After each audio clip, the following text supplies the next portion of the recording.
so that's good. So welcome all. Could I call us to order and welcome Liz to have a discussion about the prior meeting minutes. For motion. Liz? Second.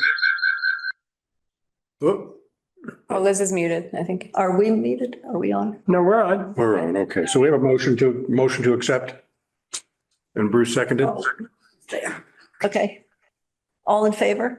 We have to go around. We have to go Yeah. around. Liz? Yeah, definitely. Okay. Liz Bruce? loves him. Hi, Bruce? Bruce. Hi, Michaela. Hi, Mark. Hi, Jan. Hi, Patrick, sorry. I didn't have my glasses on. Before we go on, I wanted to just mention, our chair is not able to be here today. She's, has a bit of a head injury. So I hope all of you will kind of hope that she can recover and get better and be at our next meeting. Say that. Feel better, Randy. Yes. Definitely. Is she home yet? I don't know. I don't.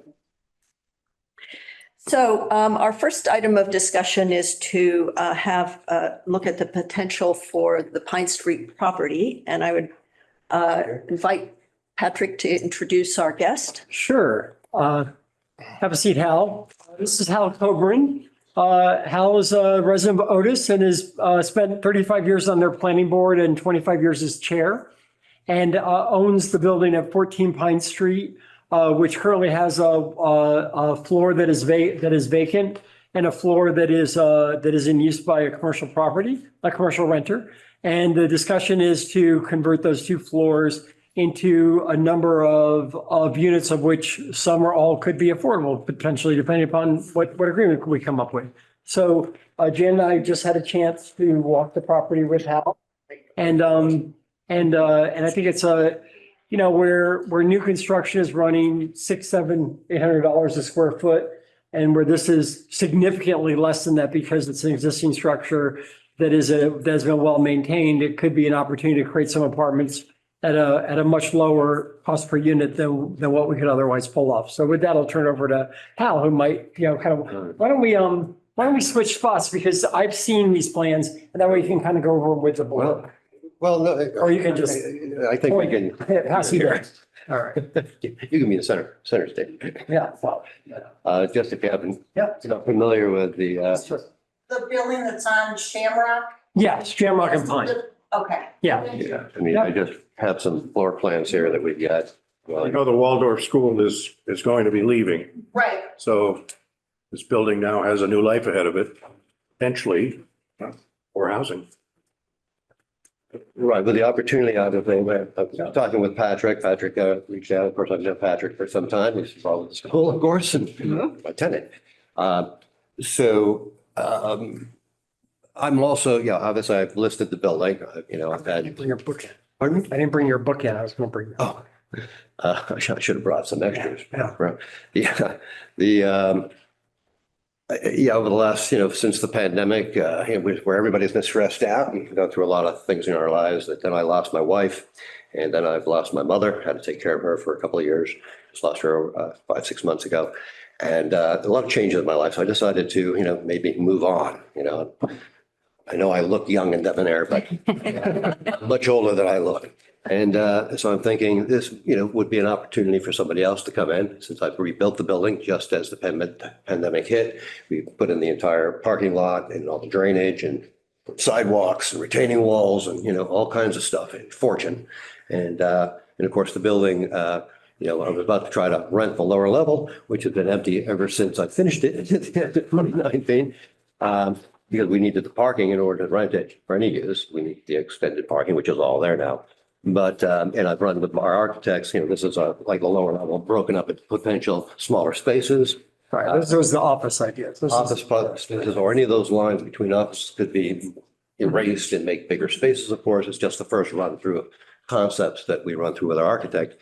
So there's a lot of potential, of course, for anybody, to move there. And of course, I've been thinking myself, the best use for that building residential, right? How long have you been in the building business?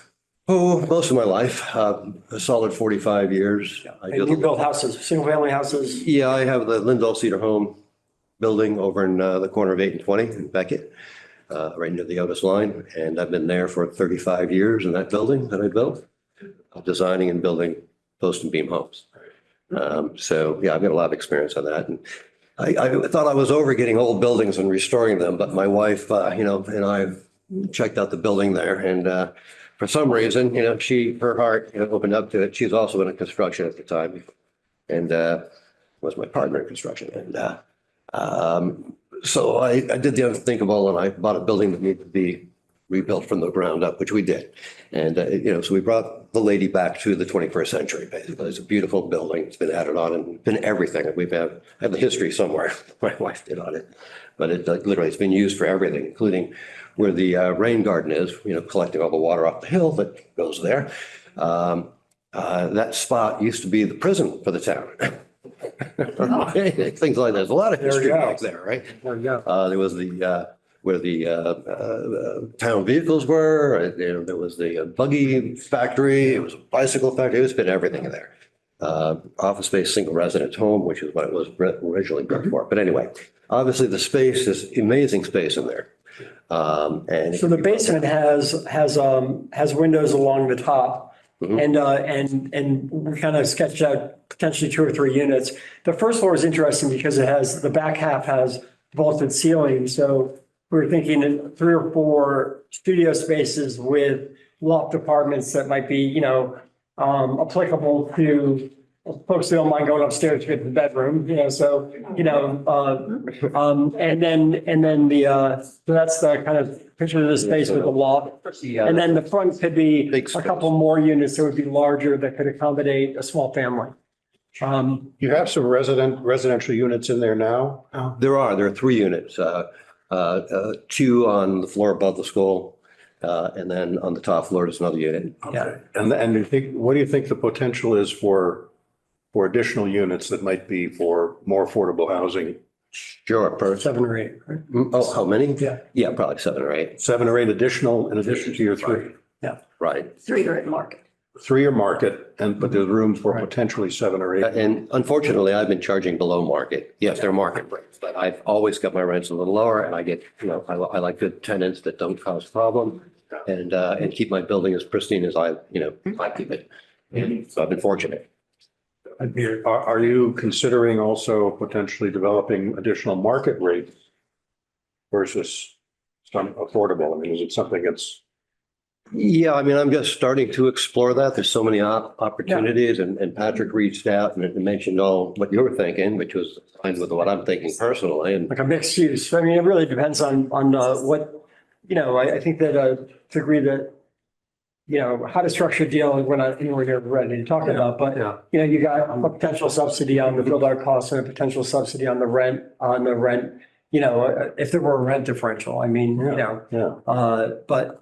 Well, if you got an either or and here's the market one and here's the affordable, and we could toss a few logs on this side, bring it up to the point where for you, it's like, okay, it's a good deal either way, and I'll go the way that's going to help the town and add some additional units. exactly. Now, Andrea Lindsay, who runs the Stockbridge Housing Authority and the South County Section 8 program. Section 8 is where people get rent vouchers either for they're targeted to a unit or that are targeted to the individual, if I explained that right, Andrea. Do you know what the current pay schedule is for studio 1 and 2 bedrooms for the vouchers? Okay, off the top of my head, I can tell you that a 1-bedroom, 1,357. All right, so it gives you a sense of what the current, and then 2 And that's bedrooms. the rent and utilities. Right. Um, And then studio's a little bit less. I think it's around 1,100, I think. I think it's about 1,100. I And don't then have my schedule with me, but And a 2-bedroom is around 1,500, I think, correct? I mean, I what's think those have bigger gone room up. is I think they're up to about 1,700 now. 1,700. Okay, tiny bedrooms. So there's a lot of plumbing involved here then, obviously. And utilities. That's a lot of the build out costs. Bringing out electrical and plumbing and all that. Right. The bathrooms and Right. kitchens, which are the most expensive parts of spaces, no matter how big the space Yeah. or small. Yeah.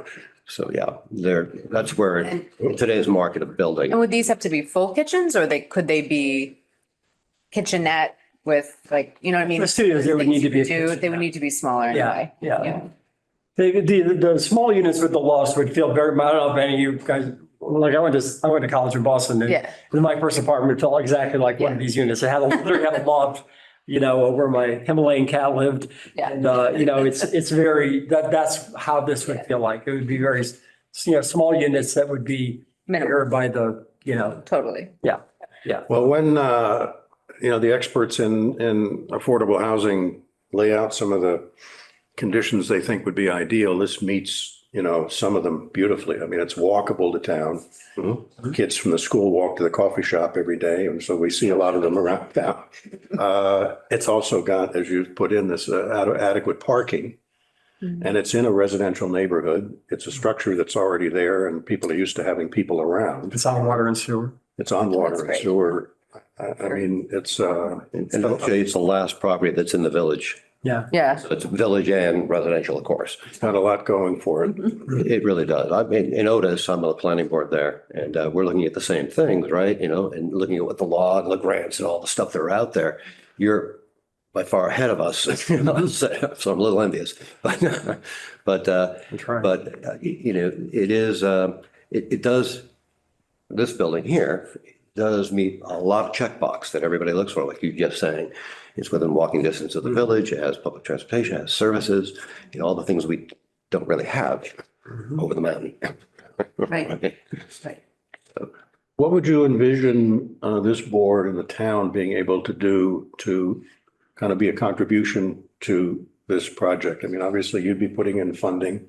You would be the landlord, presumably. Presumably, or if we were moving forward, if there was somebody that stood up that wanted to buy the building, then What was that? that would be, and on the table, obviously, for Yeah. them to run with, which I think is a good deal.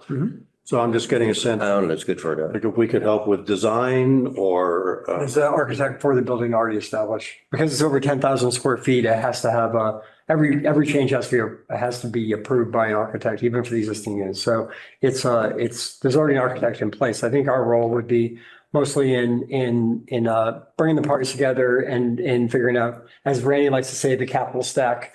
I love that term. I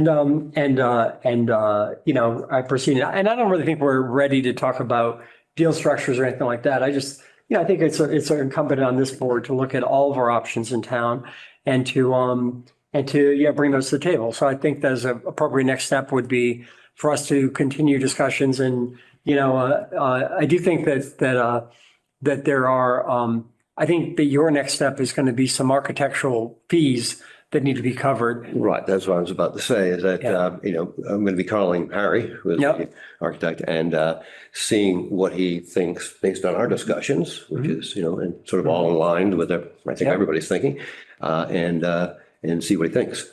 And to see if he can give me a quote. I mean, I've been writing checks every year for. And then I think that our opportunity would be, my sense is that's probably, in the, what you say, 12,500 you were thinking was the.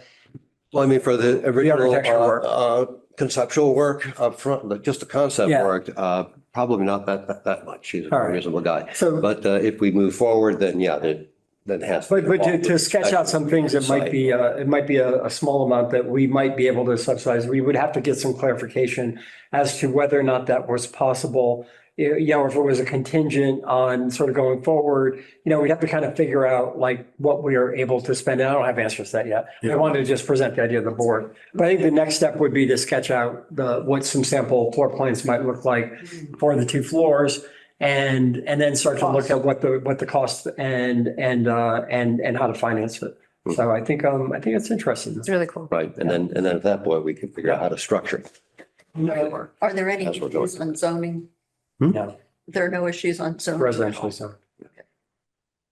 Okay. Yeah, as you see, creating concepts to figure out which way to go. I've got a lot of money tied up into concepts there on paper, right? Just to see which way you go. So it's important to do that, obviously. Is this a concept like with the offices? Yeah, but that's, They that, don't- we obviously wouldn't be doing that. They don't exist there though, right? No, nothing. It's all in. If you were going to go offices, this is a possibility, I see. That's also possible to mix the space, especially. Yeah. Sure.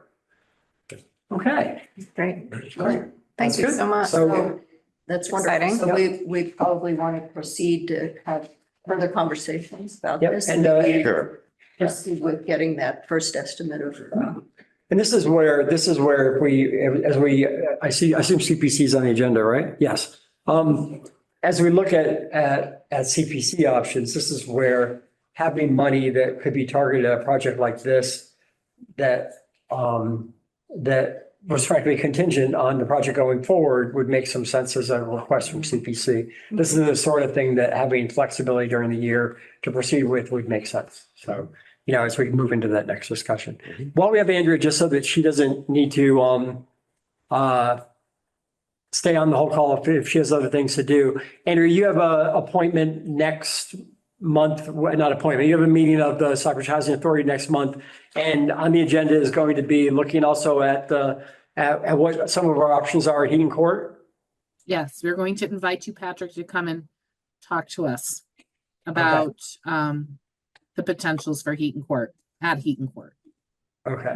We don't have a date yet. It's either going to be, I think, December 5th or 10th, but I'll get back to you with the date.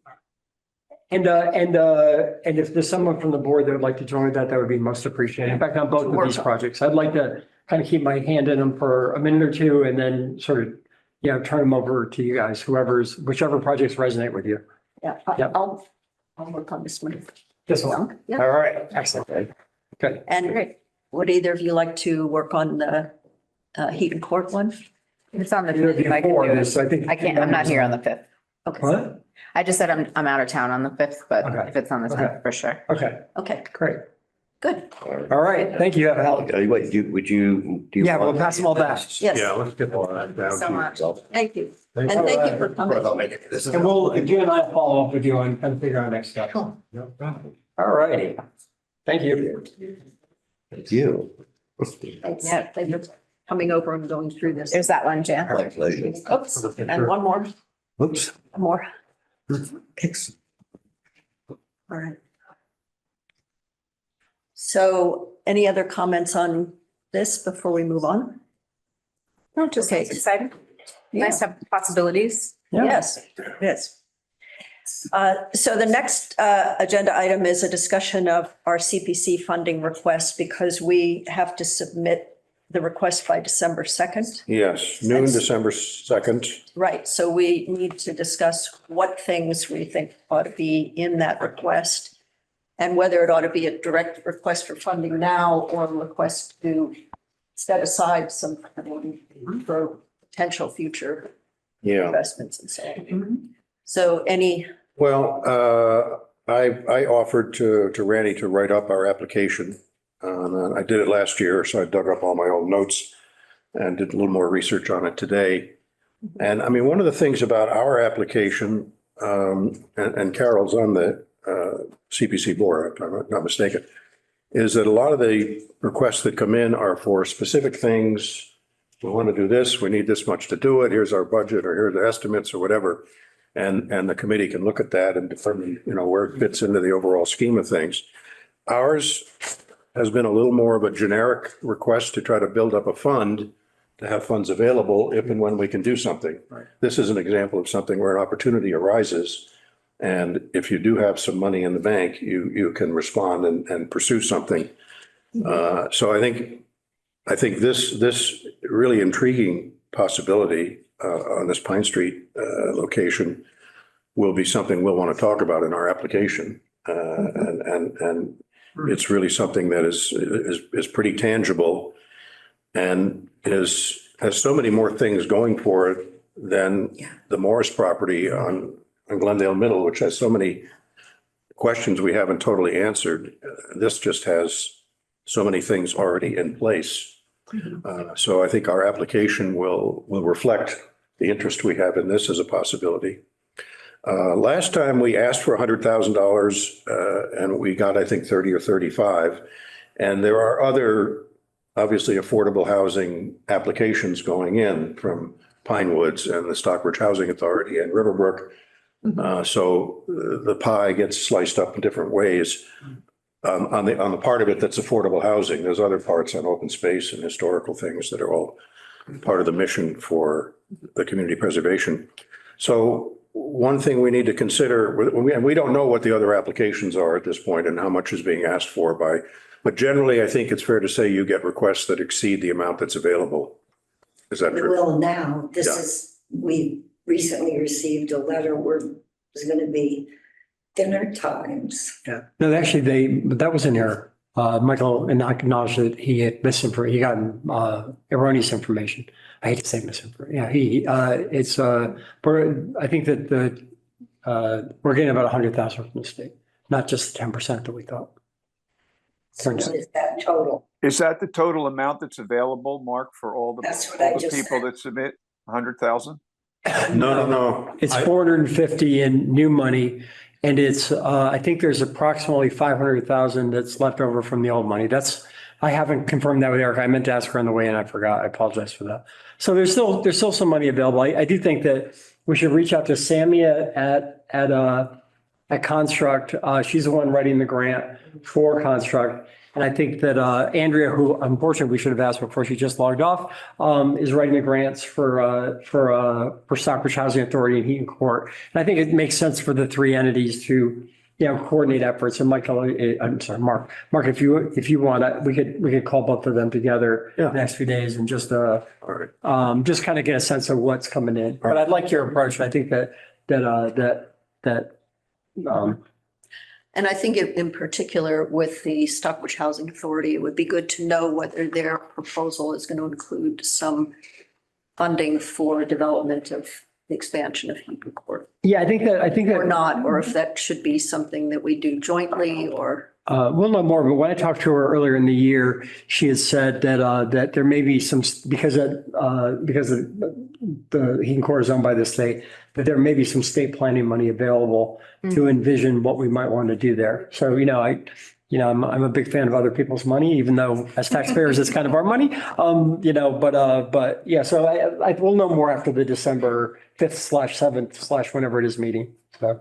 And I have a phone call into Becky at Riverbrook. I talked to Sarah, who does the fundraising, but she said Becky's in tomorrow. So Well, if we can coordinate ourselves a little bit, then we won't inundate you with a bunch of unrealistic requests. yeah, that would be So. Yeah.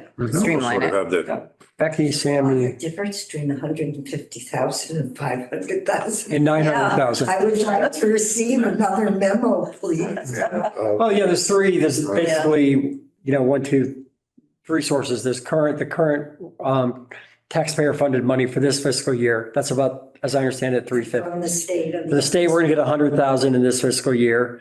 And then we have money that from when Ray and I went through the and then following up with Erica, went through the old allotments that had not ever been spent. We give people a grant, and if it's 100,000, but the project is only 60, there's 40,000 left over. We hadn't accounted for that in like a bunch of years, and then we finally did, a few years back when I first got. The money actually exists someplace? I mean, What? it's in It's the an council. account, yeah.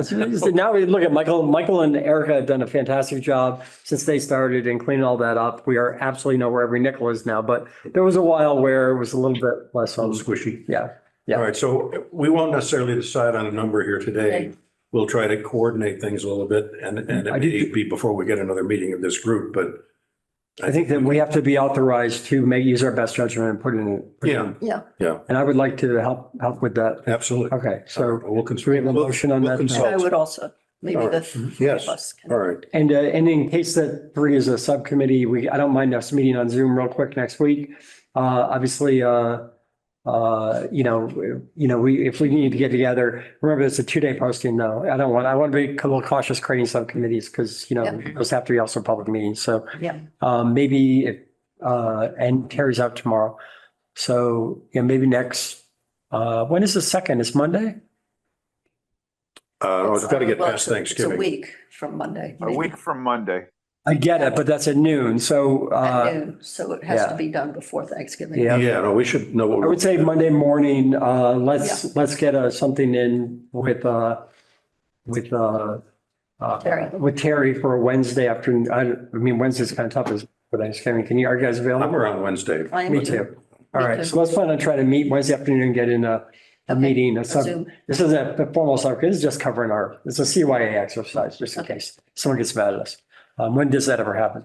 Can I ask a quick? Yeah, sure. Sorry. Is every year, is the CPC have like a set number of pieces of pie that they divide it up into? And is there a backlog of past projects that are either resubmitted or still on the table? Yeah. Or do we kind of So there's clear the plate every year? So there's three buckets for CPC by statute. One is open space and recreation. That's considered one bucket. The second is housing, and the third is open space. Oh, no, I just said open space. The third is historic preservation. Right. So each bucket has to get at least 10% of the available new CPC funding from that fiscal year. But that can be just to target it for future, because, you know, for example, with open space, it's real expensive to buy property. So 10% of, you know, $350,000 isn't going to buy you a whole lot of open space. But if you were to, you know, kind of save that money for 5 or 10 years, then you got enough to buy a tract. So we have to at least designate money at 10% to each bucket. So it's something like, you know, so with around 450,000 available, that works out to about 45,000 as a minimum has to go into each bucket. And then the committee has some flexibility to put it in. The CPC can approve both 2-year projects if they want to. Ours typically doesn't. They can also bond projects, which means that they could basically say, okay, there's $1 million piece of land, you know, we want to buy, and we'll pay 50,000 a year for the next 20 years. We've never done that here in Stockbridge. That's been more popular on the eastern part of the state. So generally speaking, people come in with projects that fit into one of the three categories, and it's highly regulated by the state as to what is able to be funded and not funded. Okay. And Patrick, what is the issue? Are there any requirements or percentages related to what I heard you say is the $500,000 that's left over from last year? No. That's basically just money. And that was almost 1.5 million. And so we've spent that down over the last 3 or 4 years. So, you know, we have been giving out more in grants lately to put that money to use, because, you know, like, let's face it, it was all of our tax dollars and it should be put to use. That was what it's there for. So, but we didn't want to do it all in 1 year. So we've kind of For spread it out. example, is that like I think it was, the Chime Tower needed Yeah, some some of it. needed repair, and that was one of the projects that. I think that, you know, often what we do is we apply for some money from CPC, but I believe that the Chime Tower and the Civil War Monument, where we re-glued the sandstone onto the face of it, I believe that was from free cash. I believe that was just from, you know, Just trying to get an idea of different projects of, what values. yeah. No, but some examples, I remember we fixed the statue at Namkeg, or Chesterwood fixed a wall, or, you know, when you acquire land at Gold Meadows, you know, all those can be part of the funds to do it. You know, the land trust might apply, or the Laurel Hill Association might apply, you know, things like that. Very good. Okay, any other comments on this? So we will set up for that meeting. And to make our decision and then be able to give me over the weekend to Right up. write and share it. So, yes. Okay, excellent. Before we move to the next thing, could I just make sure that you get a list of people who are in the audience, because I can't see them? And if somebody's going to speak, could you at least tell me your name so I know who's talking? That was Peter Brinsky. Sorry about that. Peter Brinsky. I remember, I recognized you, Peter, but not sure I'll remember or recognize everybody. Okay. All right, our next agenda item is an update on the Housatonic Valley Fallen Forest. They have said, I talked to Eric Reardon 2 days ago, and they're looking at a potential for a follow-up meeting sometime in mid to late December. They're kind of, you know, off the wall with projects. You know, as a side, we also talked about, looking at ways to make the case to protect our forests from other types of development by looking at areas in Stockbridge. I say other types of development, I'm specifically talking about potentially large solar arrays, not, and so anyway, we're gonna have a conversation in late September, and I would imagine they would come in with a proposal. Okay, and have they walked on the property yet, or? I don't believe so. They're in the middle of project work until, I think that the deliverable is December 16th. Okay, all right. Any other comments? Carol? Sorry, Morris the property. Glendale Middle Road. That was where we're looking at the wetland and animal migration issues. Right. Okay, our next agenda item is an update on the Glendale Middle Road sewer engineering report. Bruce? Very short report, as since I don't have an update I haven't heard back with an update from David Prickett yet. So I don't have anything further to offer. So we were expecting it would probably take 2 or 3 months for that study anyway, so Yes, it probably won't be ready for kind of discussion until maybe even January, right? I suspect that's probably correct with the holiday season upon us. Okay, But I have inquired with him and I'm waiting to hear back. So if he has something prior to that, I certainly let people know if we have a meeting before January. Otherwise, it'll be then. okay. Thank you. The next agenda item is an update on housing production plan. And I think I'm scheduled to come to the select board meeting tonight We to. got 2 of us here. Jamie, can we just do that right now?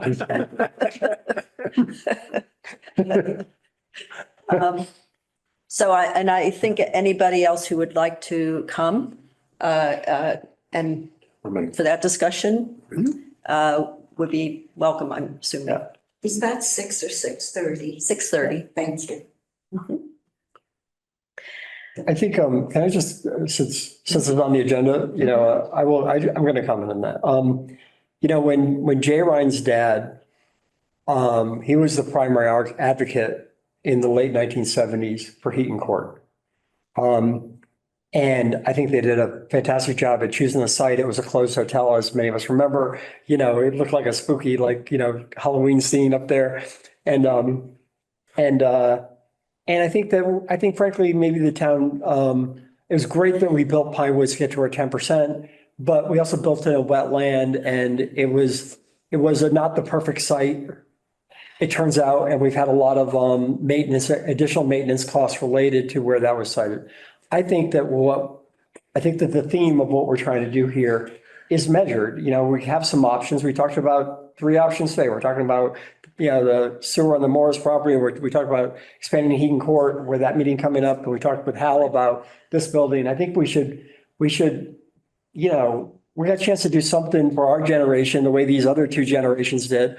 Let's get ours right. And if it takes a little time to get it right, let's take the time to get it right. And we don't have to, we probably aren't going to do 3 projects.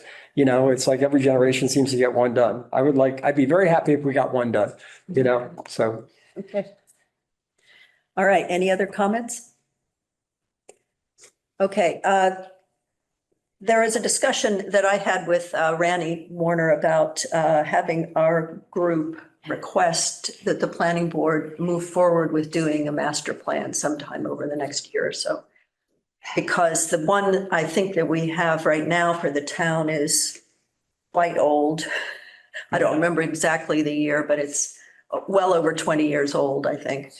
And so I think it would be helpful not only for our activities going forward, but for a number of other boards in town. A lot has happened in 20 years. Yeah, to move forward with doing a new master plan for the town. And so wondered if the rest of this group agrees with that, and we would make a request to the planning board to move forward on that. On the second October meeting, the question of the master plan was on the agenda. I think the meeting ran long because there was a presentation of the Affordable Homes Act That's actually worth really watching. Michael gave a presentation to the planning board. We might have him come in and give a similar presentation to us, or just watch it on the CTSB. I think that we should give Kate, the chair of the planning board, some time to reschedule the meeting. Obviously, she had put it on the agenda. They just didn't get to it. And so I think that it's reasonable for us to, they're already thinking about it. It made their last agenda, Absolutely. Great. Um, I support the concept. I think it's a great idea. And it's Yeah. certainly timely it's timely for the town, and it's also timely for what we are planning on doing. Apropos Patrick's earlier comments about our generation getting something done and doing it right. Okay. Thank you. So there might be some. Other business? Anyone? But we had one to do. The gifts. Oh, yeah. So, a couple of years ago, we started doing a toy drive for Pine Woods. And Kathy Wiggins, who is the property manager over there, has come up with, it's incomplete. It's about $350 so far. We're targeting stuff. This is not taxpayer money or trust money. This is simply a project with private donors to help people give toys to their kids, or toys or gifts for the folks at Heaton Court. So the budget for Heaton to give everybody a couple little grab bag gifts at Heaton Court is about $1,200 to $1,500. The budget at Pinewood so far is $350. It'll probably grow to $700. And so, in the past, we've gotten private donations to cover, and I'm just advocating that if anybody wants to support this effort, they can reach out if somebody wants to help me with this one, they could do that too. But if not, you can reach out to me. And it's just basically kind of trying to do a solid so that, some kids have some gifts under the tree, and or some, of all the units at Heaton Court, every single one is a single. And I just like the idea of people having a holiday event together, and, it's just kind of, So I think we're a Patrick- generous town, and we should act. Patrick, who's accepting the donations? If somebody wanted to make a donation to, This is the bill where she makes me look bad. So I've reached out to a couple of, not kidding. One of two things are going to happen. My preference would have been to have a local nonprofit accept the money so that you could get a tax deduction if you itemize your taxes, haven't got that set up yet. I reached out to a few who said no, frankly. And if that's not the case, then I will have then we'll place an order that we can provide to people on Amazon, and then whoever places the order, I'll figure out a way to get them reimbursed. Because to anticipate this with the Heaton Court gifts, I did do a list of what would be in the grab bag with Teresa from the Stockbridge Country Store, the Williams and Sons Country Store. And that could be a donation or a payment, in fact, that could be made directly at a country store, right? Obviously, we don't want to put an individual in the middle of collecting money. But hopefully we'll find one of the local unions or a nonprofit that literally just wants to be the pass through. But if we can't, we'll just do what we did last year, which was, order the stuff and, You think we could do a GoFundMe page and publicize that address? yeah, I think that it's who the we is. They collect the money and then they. I mean, who's the they though? If you do a GoFundMe Yeah. page and you raise $2,500, someone's got basically, they're going to get like whatever it's called, a W, whatever it is. If it's not a nonprofit, then, yeah. So I'm just saying, figure it out, we'll figure it out, but I'll have it figured out by next week. And so if anyone wants to throw in $100 toward buying some gifts for these folks, I would greatly appreciate it. My sister and I are throwing in $500. So there's. okay, Thank you, Sam. Once you figure out where this money is going, who's going to be the recipient for the distribution, That's all figured out. is there some way that either the town can put a notice out to all Oh. residents? I think that, I And think. let them know that this process is in the works, because I mean, candidly, with everything else we've got going on, it doesn't seem like it's something really within the trust's mission. Just an announcement. Yeah, just an announcement.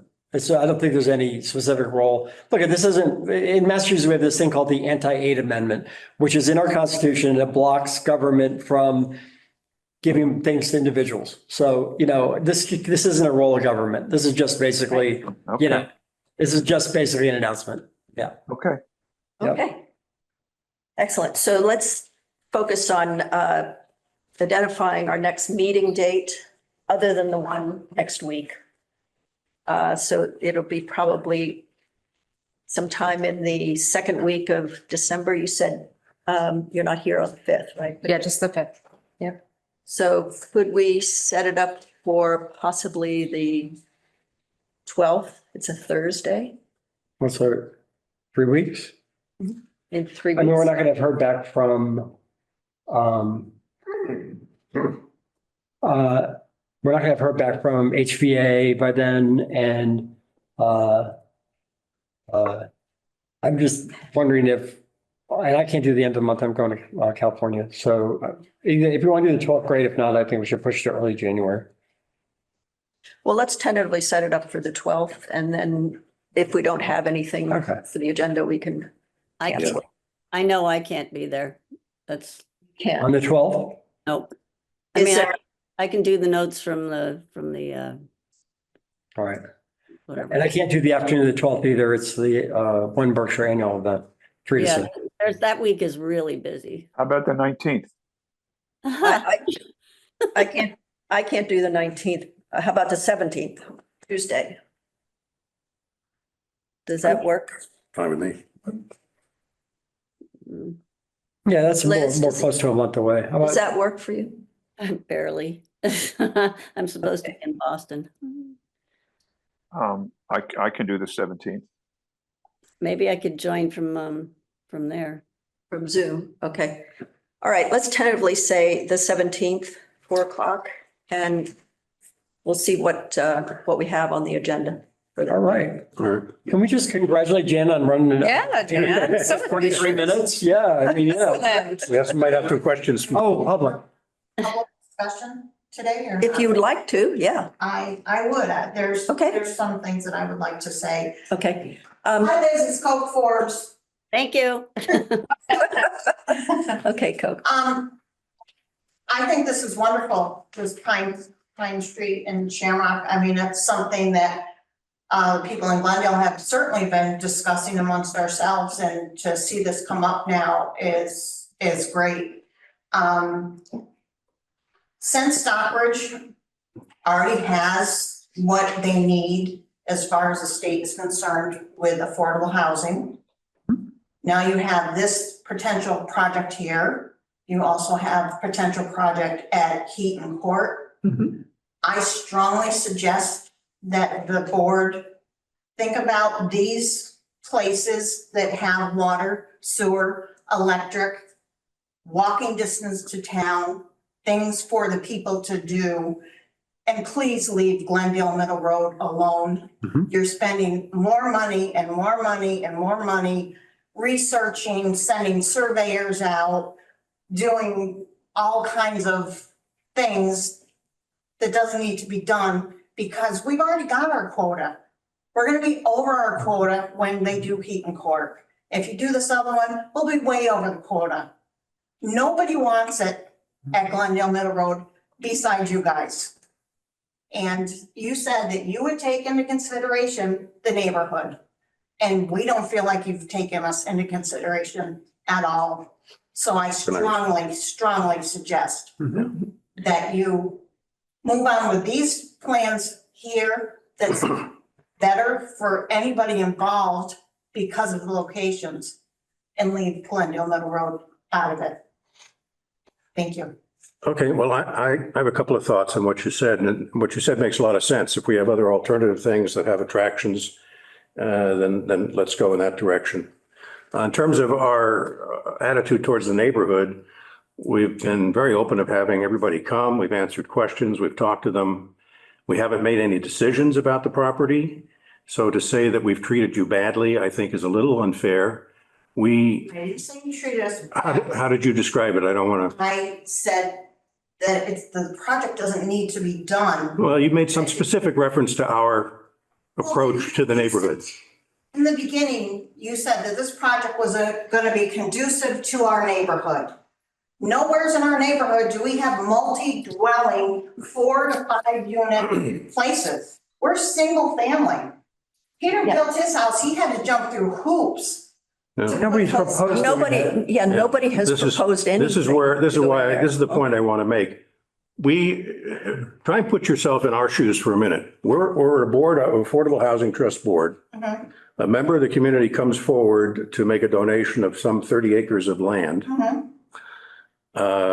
Land is a big cost in terms of creating housing. So immediately you have the opportunity for a discount, possibly 10 or 20% of the cost of a project. So our job at that point is to say, well, okay, thank you. We'll accept this. And we will then determine the feasibility of putting any housing there. It's our job to do that. We obviously couldn't proceed until we get answers to what are the wetlands back there? What's the buildable location? What are the sewer and water implications? And we have been trying to track down all that information in advance of making any decision about what people might want to have go in there. Mhm. So again, I think sometimes, as I've said before, in the absence of information, people assume the worst for unit buildings and things like that. We haven't proposed that. We haven't really proposed anything. We've been trying to do our due diligence to determine the usefulness of this property. Now, we may come to the conclusion that it's really not very feasible to put buildings back there. But we were presented with this and it was our job to find out. So we're still in the process of gathering the information.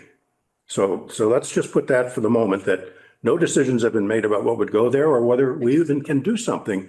We have a sewer project, a sewer research being done. Some of these site preparation costs might outweigh the value of even having the land. And we may come to that conclusion. But I just want to say we are not at that point yet. But we feel like we've tried to be open to the neighborhood, listen to all the things you folks have said, understandably. Yes. You want to add to that? Yeah, and so the town, the trust is part of the town. Town's given a donation of land that is assessed at, what is it, 1 million, something like that? The condition of that donation is figure out if you can build housing or if you want it as open space. So even if we end up spending 20 or 25 grand to come to a conclusion one way or the other, and frankly, the numbers are really hard to make work on this one. We all know that's the case. You'd have to build to bring water and sewer in from, down on 102 all the way up to here. It's suffice to say, the numbers are going to be really tough to do anything without a massive, massive thing that obviously there's not a lot of political support for, or community support, not even political support. That 20, 25 grand that ends up in the alternative as open space is about the cheapest acquisition of land we ever could have got. So I just feel like the donation, we accepted the donation, we agreed to do our due diligence. We're going to do our due diligence, and we're not speaking for everybody. We're not idiots. We can read the numbers are going to be tough on this one. That's why a lot of the effort right now is focused on other opportunities. So, And so when do you make that decision that you're done dumping more and more into that It's process? an excellent question that without the chair here, I don't know that I could answer, but I think I'm not. Well, certainly we want to see what the sewer report, the engineering report says when it comes back. I think at that point, we'd need to evaluate what other things would have to be in terms of a capital stack, what would we be I mean, having to identify? Alone is gonna be Is very, phenomenal. it's significant. Yeah. It may over. So I don't, The water, the sewer, the electric, yeah, so I think when we have that information, we can have a first discussion about whether it makes sense to try to proceed or not proceed. but I don't think we have a specific time, like January 15th, we're going to know that. We don't know the dates when some of these things will be in, but when they are, there'll be a public discussion. The report will be issued. You'll be involved.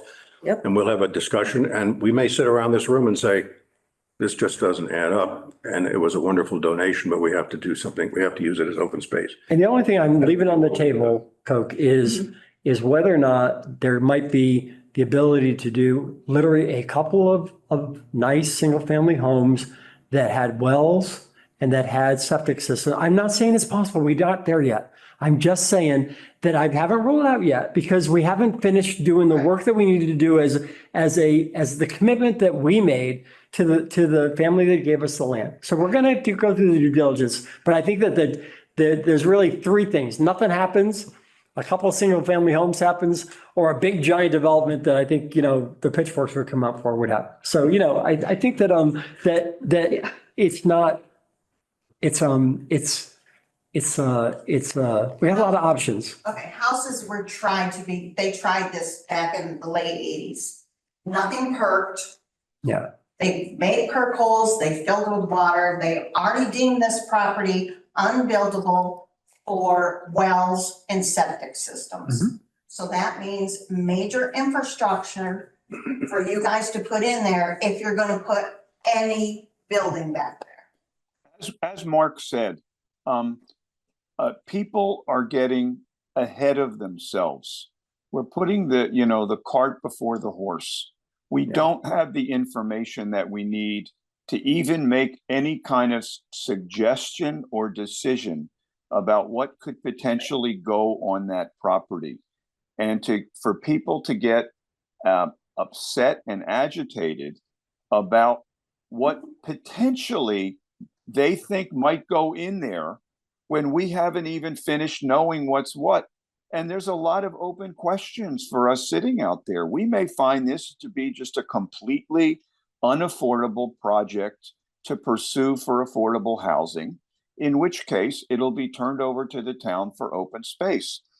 And to get upset about it before anyone has even made a recommendation about doing anything on that property is very premature. I will say, putting myself in your shoes, like if I was living right there, I can understand why. I mean, this is a very emotional thing, sure. and I think that's really valid. And I think, I'm sitting here thinking like, this is just not going to be, this is not going to make sense.